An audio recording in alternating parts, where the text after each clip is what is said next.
দেখো মানে বিষয়টা কেমন, আমি একটা কুয়া আঁকাই, এইরকম একটা কুয়া আঁকাই। এটা হলো কুয়া। তো এই কুয়া উপর থেকে কি করা হয়েছে, পাথর ছেড়ে দেওয়া হয়েছে। একটি পাথর ছেড়ে দেওয়া হয়েছে এই কুয়াতে, এভাবে ছেড়ে দেওয়া হলো। তো এর গভীরতা দেওয়া আছে, সেটা কত, 44.1 মিটার গভীরতা। অর্থাৎ এই যে এতটুকু পুরোটা, এটা দেওয়া আছে কত, 44.1 মিটার।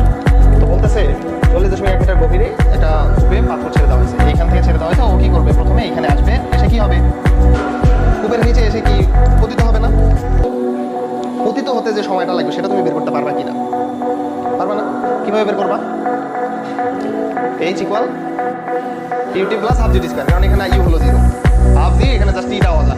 তাহলে এইখান থেকে এখানে পড়তে যে সময়টা সেটা কিন্তু তুমি বের করতে পারবা। বলতেছে কূপের মধ্যে শব্দের বেগ এত দেওয়া হলে, তাহলে আমরা সময় বের করলাম, এটা কি দরকার?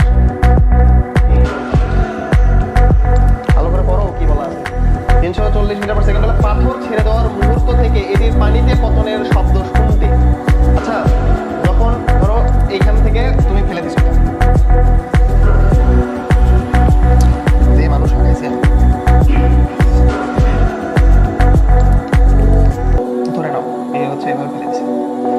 তো উপর থেকেও ফেলে দিছে, পড়ছে হচ্ছে একটা সময় পড়লো, সেটা তুমি কিন্তু বের করতে পারবা। 44.1 মিটার দূরত্ব অতিক্রম করার পরে ও কি করছে, পতিত হয়েছে, সেই সময়টা কিন্তু তুমি বের করতে পারবা। কিভাবে বের করবা? এই সংখ্যা u t plus half g t square. আচ্ছা, ও যখন পড়বে, এই যে পাথরটা যখন পড়বে, তখন কেউ শব্দ শুনতে পারবে।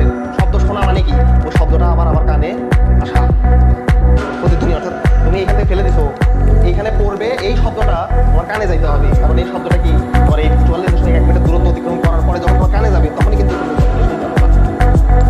কথা বলছো?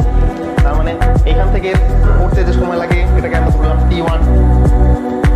আবার এইখান থেকে যে শব্দটা সৃষ্টি হবে, যেটা শব্দ যেটা সৃষ্টি হবে, ও কি করবে, শব্দটা আবার ওর কানে যাবে। তার মানে কি, শব্দটা ধরো এইভাবে শব্দ কণাগুলো এইখান থেকে আবার উপরে উঠতেছে, এখানে সময় লাগবে T2। তো আমরা এই দুটো যদি যোগ করি, তাইলেই কিন্তু আমরা বের করতে পারবো পাথর ছেড়ে দেওয়ার মুহূর্ত থেকে পানিতে পতনের শব্দ শুনতে, যেটা বলা আছে শুনতে।